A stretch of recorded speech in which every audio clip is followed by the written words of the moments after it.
நீங்க பாவம் மன்னிப்பு கேட்கறதுக்கு முன்னாடி நீங்க இப்படி சொல்லுங்க, யா அல்லாஹ் நான் உன்னை ஈமான் கொண்டு இருக்கிறேன், எனவே என்ன செய், தகுஃபிரலனா துனூபனா, என்னுடைய பாவங்களை எல்லாம் மன்னித்து எனக்கு நீ அருள் புரிவாயாக, வக்கீனா அஸாபன்னார், நரக நெருப்பின் வேதனையை விட்டு என்ன செய், என்னை பாதுகாப்பாயாக என்று அல்லாஹ் நமக்கு இந்த துவாவை கேட்குமாறு தன்னுடைய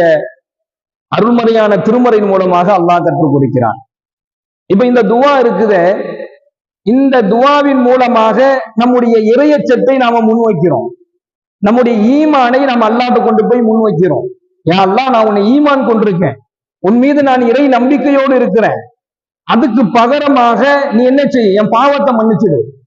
நரக நெருப்பினுடைய வேதனையை விட்டு என்னை பாதுகாத்துரு என்பதாக நாம இறை நம்பிக்கையை நம்முடைய ஈமானை முன்வைத்து இந்த துவாவை கேட்குமாறு அல்லாஹ் நமக்கு சொல்லிக் கொடுக்குறான்னு சொன்னா, அந்த ஈமான், அந்த இறை நம்பிக்கை நம்மிடத்துல எப்படி இருக்க வேண்டும் என்பதில் நாம் ரொம்ப கவனமாக